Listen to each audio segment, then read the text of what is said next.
Coisas estranhas acontecem na Ópera de Paris.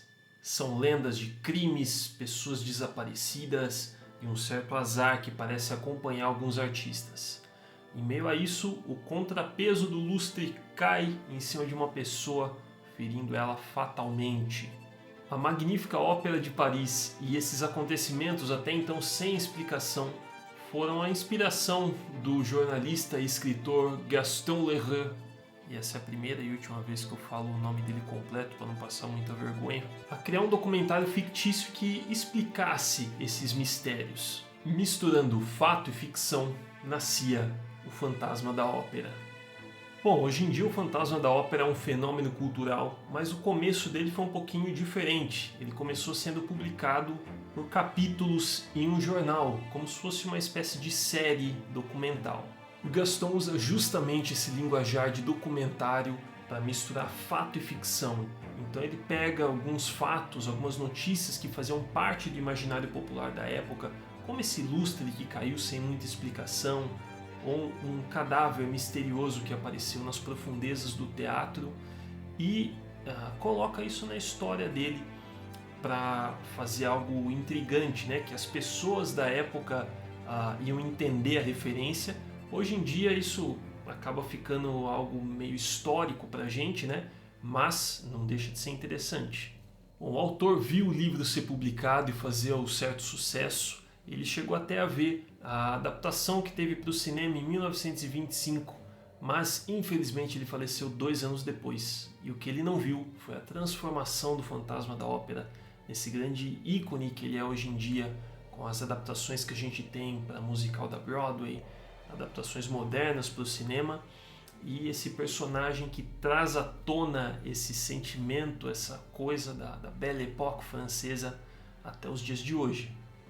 Falando um pouquinho sobre esse teatro que tanto encantava o Gaston e encanta a gente até hoje, porque sim, ele existe, é a Ópera Garnier em Paris. Ela tem um palco gigantesco que cabe mais ou menos 450 artistas e tem lugar para mais ou menos 2.000 pessoas. A Casa de Ópera de Paris, ela sobreviveu a uma revolução, uma mudança de governo em 1870, e todos os detalhes que tinham na época no teatro e que estão preservados até hoje também estão no livro, incluindo um lago subterrâneo que é a casa do nosso fantasma. A Ópera de Paris é uma maravilha da arquitetura e da engenharia. Mais ou menos 500 pessoas trabalhavam na casa na época, entre artistas e operários. E para você ter uma noção, ela era toda aquecida por 14 fornalhas, e somando a tubulação que levava gás, que levava água, a gente tinha mais ou menos 30 quilômetros de tubulações ali. Então era uma obra assim colossal e que até hoje você consegue olhar e visitar ali e ver a grandeza que é tudo aquilo.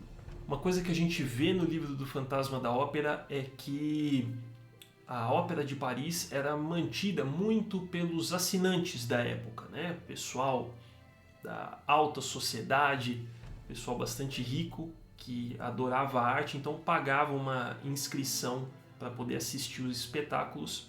E uma coisa bacana é que até hoje você pode ser um assinante da ópera.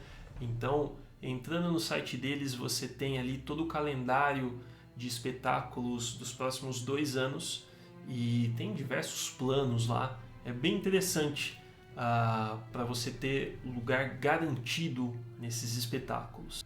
E se você é que nem eu, que não tem dinheiro para ir lá para Paris para ver a Ópera Garnier ao vivo, não tem problema, porque dá para fazer uma visita virtual pelo próprio Google.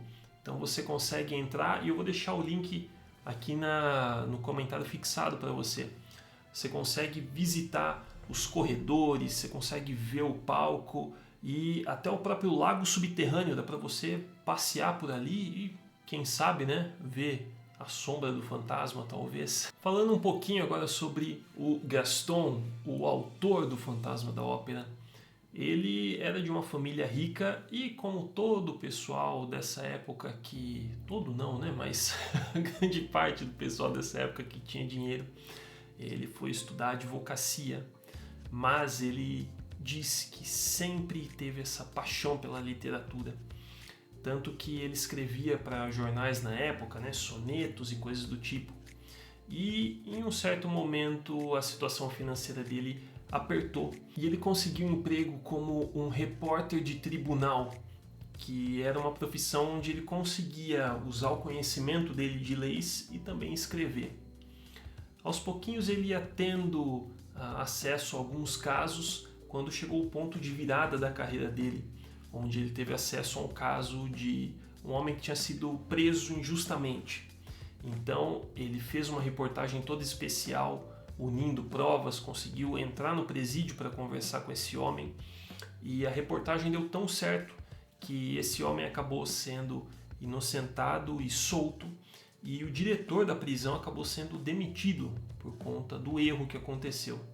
A partir dali, a carreira do Gaston decolou como jornalista, e depois de conseguir bastante prestígio e bastante dinheiro, ele decidiu se dedicar apenas à literatura, e aí que começaram a nascer os livros dele de maior expressão, incluindo O Fantasma da Ópera, que a gente está comentando hoje. O Gaston conseguiu traduzir de maneira incrível a sociedade da época. Na obra dele a gente vê que o ser humano, mesmo estando cercado daquilo que existe de mais bonito, ainda assim ele guarda uma essência imperfeita. Na busca incessante pelo extraordinário, ainda assim a gente é capaz do hediondo. Eric, o fantasma, conhecia muito bem o lado feio do mundo. Ele era tratado como uma aberração desde criança por causa da sua aparência, tinha de viver se escondendo e acabou encontrando na arte o remédio para as feridas que o mundo causava nele. Quando conhece a sua aluna e sua amada Christine, ele é capaz de matar e de morrer por ela. Na estreia da Christine como protagonista em uma das óperas, ela é visitada pelo galã Raul, e ali, ouvindo a conversa dos dois, o fantasma descobre ao mesmo tempo que ele amava e odiava. O Eric é um homem ciumento, impulsivo, possessivo, mas também é um artista sensível, extremamente habilidoso e capaz de criar uma arte realmente transcendental.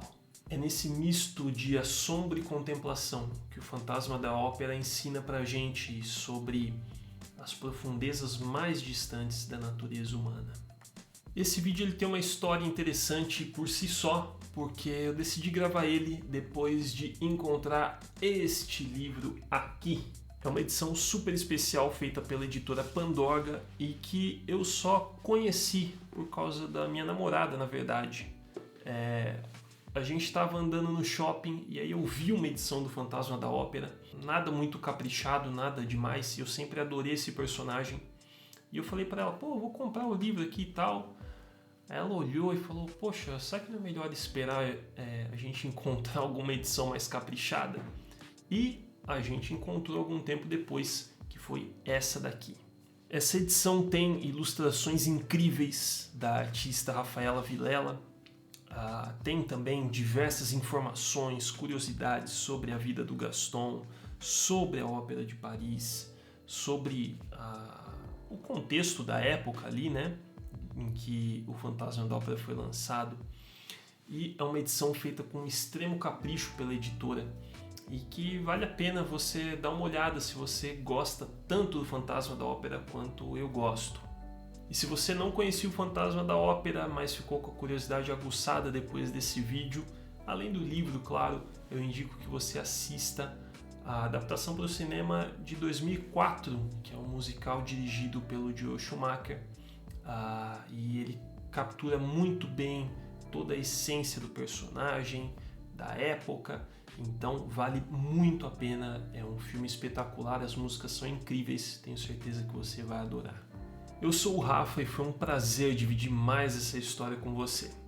Aqui no canal eu te conto histórias por trás de livros, de jogos, de discos. Então, se você gostou, não esquece de se inscrever e de deixar o seu like, tá certo? Te vejo no próximo vídeo. Um beijo no seu coração e até a próxima.